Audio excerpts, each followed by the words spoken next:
Hi, wonderful people. It's Mark here from Not Defining. This is the place where we talk all about sexuality, gender, relationships, self-confidence, mental health, and so much more so that you can find your best self however you define. Now, I'm telling my life story of how I grew up as a kind of fluid, bi plus, undefined, non-binary-ish person who doesn't define their identity. And I'm doing so that we can all relate and hopefully share your own stories in the comments. So if you remember last time, I was really feeling like I had hit rock bottom. I was at the end of my teens, kind of early 20s, and I just didn't understand who I was. I didn't fit into any box, and I felt like I was never going to find love or find confidence. But if you remember, I resolved to carry on because I thought to myself, there must be somebody else who's like me. There must be someone else who doesn't fit inside the boxes. So I started talking. I started talking to a therapist who absolutely changed my life.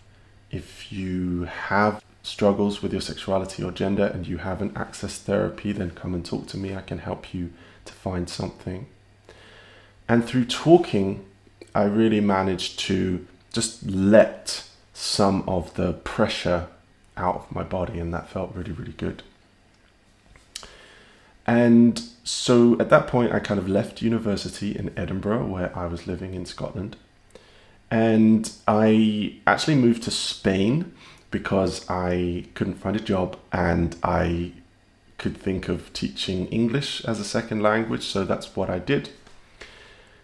Kind of unexpectedly there, I met a girl.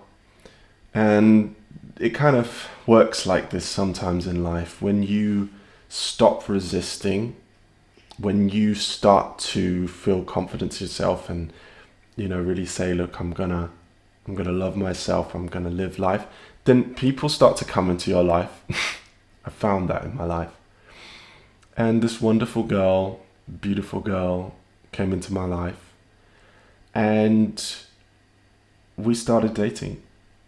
And it was beautiful. We were working as teachers on a summer camp in Spain, so it was really fun. And she was an amazing person, really. And she really loved me. And what I learned from that experience was that somebody, for the first time, was really loving me for me. Yeah, she didn't care what I was like. She didn't care that I wasn't the typical man.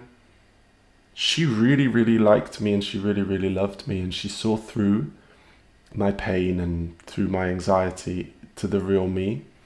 And that was immensely powerful for me.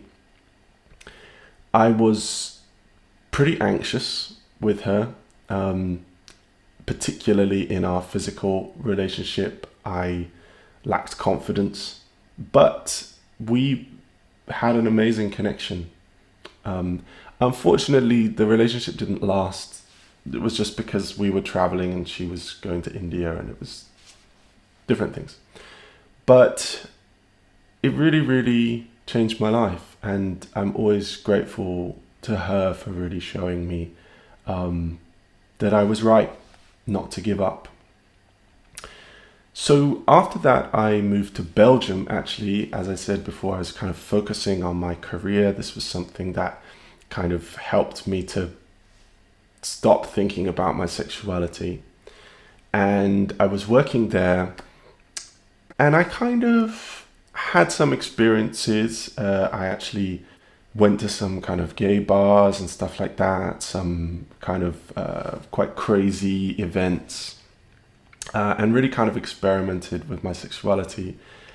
I still felt quite afraid to tell anyone about it, and I still kept it to myself, which made me anxious. But it was different to before. I felt like I had made a shift.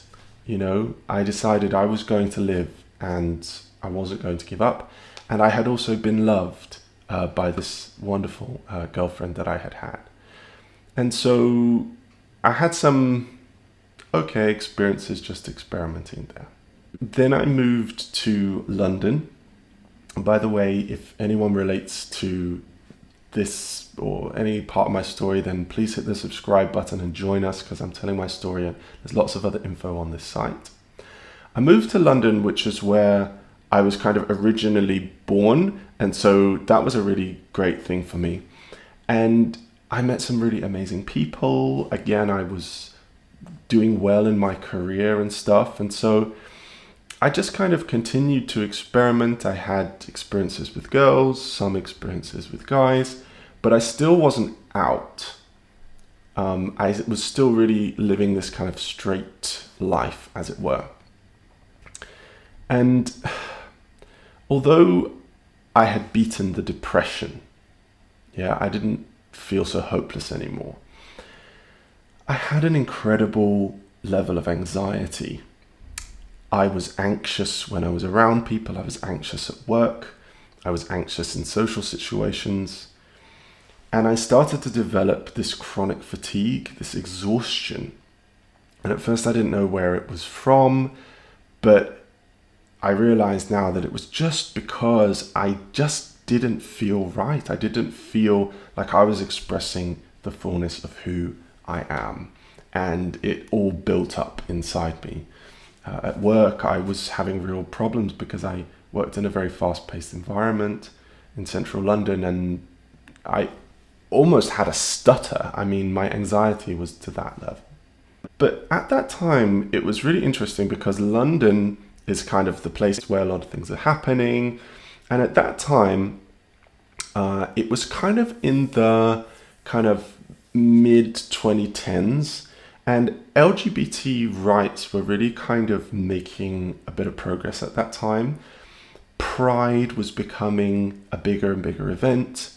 I actually had a friend from school who is a drag performer and was doing a lot on social media and was really doing well and speaking out. And I was just really, really proud of them.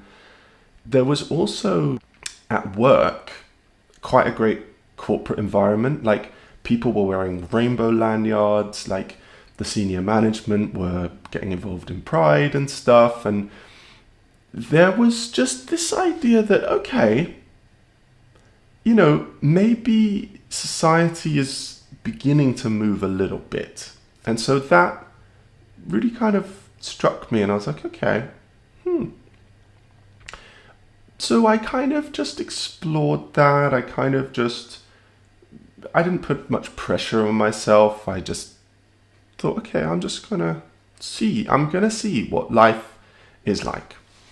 And so I was getting on well in my career, and I started to date some girls. And I had a few kind of things, and none of them really amounted to much. I kind of didn't feel that real connection with the girls that I was dating, not because they were girls, just because we didn't click. And so I was like, oh, yeah. But I felt like I really wanted a relationship. I felt like I wanted to feel that love, really, that I had felt. And then I met somebody very special. And that person became a very, very big part of my life and part of my journey. I'm going to tell you all about how that went next time. But for now, thank you so much for listening. Again, if you relate to things in this video, then please come and speak to us, come and comment, come and subscribe. If you want tailored support from me, check out Not Defining on Patreon. It's patreon.com/notdefining. And check out my other videos. Thank you so much. I hope we can all relate to this. Have a wonderful day. Thank you so much. And other episodes are popping up here. All right. Love you lots. Bye for now.